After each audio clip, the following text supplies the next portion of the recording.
나는 왜 필사를 시작했나? 언젠가는 너가 쉰이를 써야지. 제사를 지낼 때 아버지는 항상 말씀하셨습니다.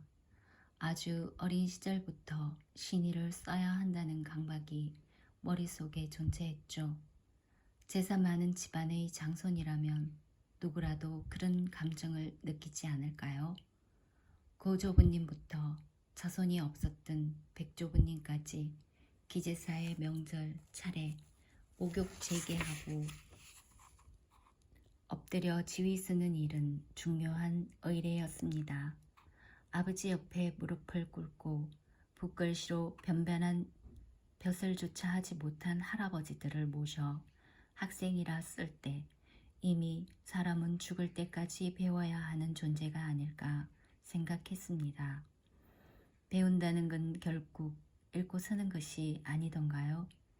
어쨌거나 아버지는 돌아가시기 전에 칠칠치 못한 아들이 제사를 제대로 모시지 못할까 베껴 쓸 수 있게 신의와 충문을 단정한 글씨로 써서 넣어두셨습니다.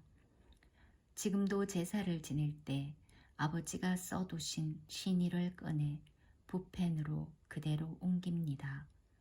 아버지께서 살아계셨더라면 분명 개발인 저의 필체를 보고 엄하게 꾸짖으셨을 것입니다. 신위에 남아있는 아버지의 필적을 마주할 때마다 형고 학생 부군 쉰이라고 아버지의 신위를 쓸 때마다 마음이 한없이 가라앉습니다. 아버지는 가시고 조상의 혼백을 모시는 아버지의 글씨만 남았고 저는 또 아버지를 부르는 신의를 씁니다. 결국 필사란 떠난 이를 기억하고 다시 부르는 일이 아닐까요? 글씨 쓰는데 요령이 생긴 것도 필사를 가까이 하게 된 이유입니다. 군 복무 시절 상황실에서 주로 근무를 썼는데 칠판과 업무 일지에 누구나 알아보기 쉽게 글씨를 써야 했습니다. 차트체라 부르는 글씨를 군대에서 익혔는데 그러면서 약간 삐딱하게 기울여 쓰는 버릇이 굳어져 버렸습니다.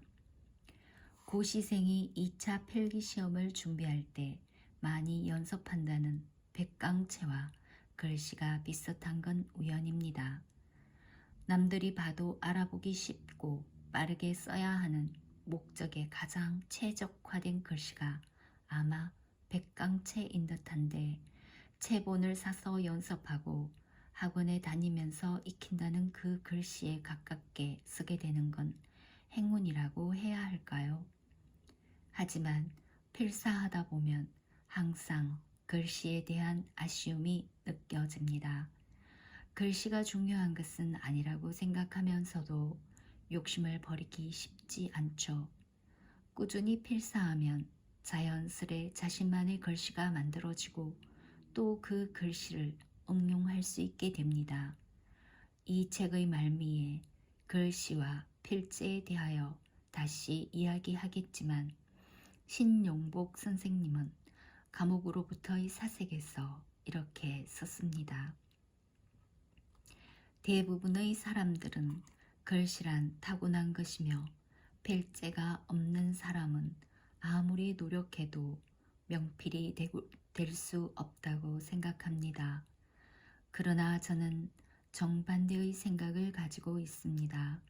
필제가 있는 사람의 글씨는 대체로 그 재능에 의존하기 때문에 일견 빼어나긴 하되 재능이 도리어 함정이 되어 손끝의 교를 벗어나기 어려운 데 비하여 필제가 없는 사람의 글씨는 손끝으로 쓰는 것이 아니라 온몸으로 쓰기 때문에 그 속에 혼신의 힘과 정성이 배어 있어서 단련의 미가 쟁쟁히 빛나게 됩니다.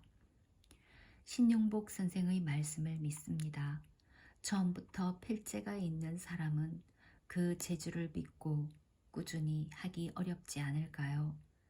둔하면 둔한 대로, 부족하면 부족한 대로, 느리면 느린 대로 자신의 길을 찾는 것이 중요하다 생각합니다.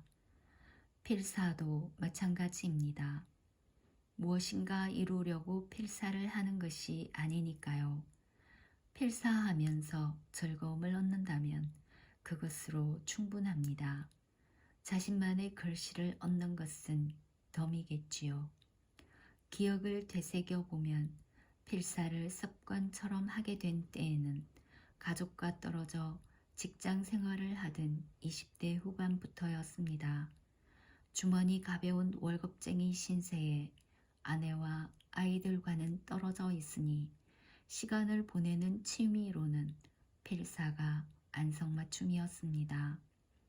약간의 여유가 있으면 헌책방을 돌며 책을 싸고 가끔 사진을 찍으러 다니는 일 외에 작은 원룸에 박혀 있을 때면 라디오를 켜놓고 책에 좋은 문장이 나오는 대로 아무 노트에나 필사했습니다.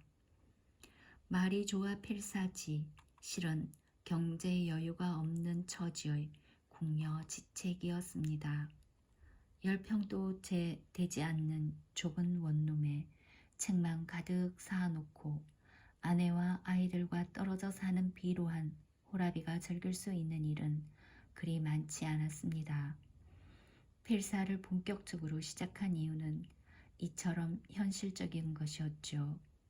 당시 여유가 있었더라면 방에 엎드려 있진 않았을 것입니다. 그리고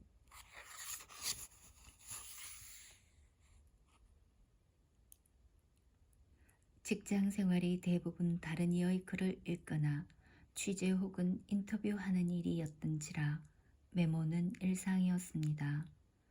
무엇보다 돌아서면 잊어버리는 매우 나쁜 기억력을 가진 터라 보고 들은 내용을 정확하게 옮겨 써야만 마음을 놓을 수 있었습니다.